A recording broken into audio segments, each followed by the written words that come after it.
Last night you went somewhere. Your body stayed in bed. Your eyes were shut. But somewhere behind them, you were running through a building that doesn't exist, talking to someone who has been dead for years, and you believed every second of it. Then you woke up, and within 90 seconds, most of it was gone. You do this every night, roughly 2 hours of it. Over a lifetime, you will spend about 6 years of your existence hallucinating in the dark, and you will remember almost none of it. The strange part isn't that you dream, it's that nobody can tell you with certainty why. Not your doctor, not your brain, not a single scientist alive. For most of history, the answer felt obvious. Your dreams meant something. They were messages, omens, something hidden trying to reach you while your guard was down. In 1899, Sigmund Freud made it official. Dreams, he argued, were disguised wishes. The things you wanted but couldn't admit, smuggled past your defenses while you slept. For about 70 years, this was simply the answer.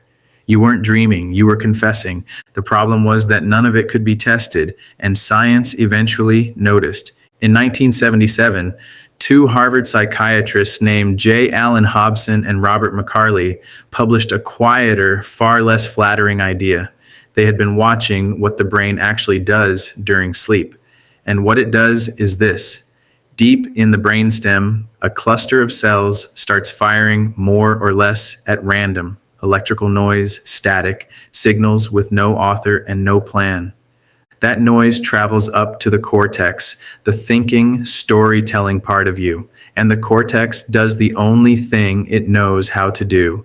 It tries to make sense of it. They called this activation synthesis. The activation is the random firing. The synthesis is you, frantically assembling a plot out of nonsense, because your brain would rather invent a flying tiger than admit it received a meaningless signal. Under this theory, your dream isn't a message, it's an apology. It's your brain cleaning up after itself and pretending the mess was on purpose.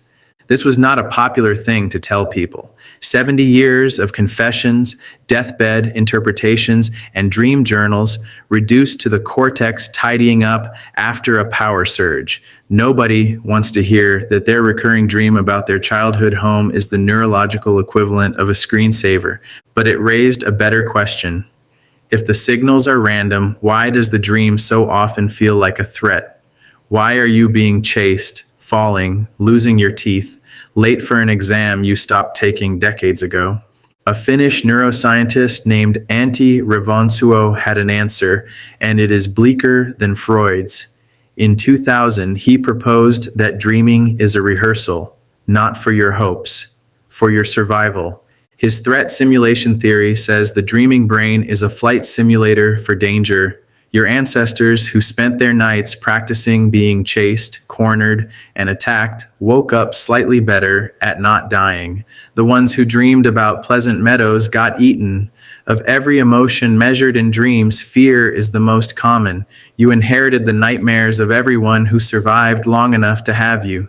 So your brain drags you through the same disaster every night, free of charge, whether you asked for it or not.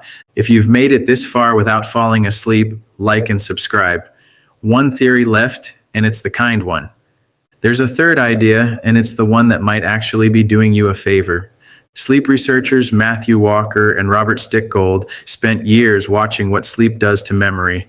What they found is that you don't just store the day overnight, you edit it. During REM sleep, the stage where most vivid dreaming happens, your brain replays emotional memories and quietly strips the feeling out of them. Walker calls it overnight therapy. The memory stays, the sting fades. It's why a heartbreak that flattened you in the moment feels survivable a week later. You didn't get over it. You slept it off one night at a time, and the dreams were the surgery. Which leaves you with three theories, and they do not agree. One says your dreams are meaningless static. One says they're rehearsals for catastrophe. One says they're emotional repair work you will never consciously witness. And the genuinely uncomfortable possibility is that all three are true at once and your brain simply never bothered to tell you which. Because here's the thing your brain hides. It does not actually need you to understand any of this. The dreaming runs fine without your input. You are not the author of the dream. You are the audience. and a forgetful one, ushered out before the credits roll. So tonight, when you close your eyes, something will go somewhere without you. It will fire off noise, run its drills, file your feelings, and erase the receipt before you wake. And you'll do what humans have always done. You'll roll over, half remember a flying tiger, and decide it must have meant something.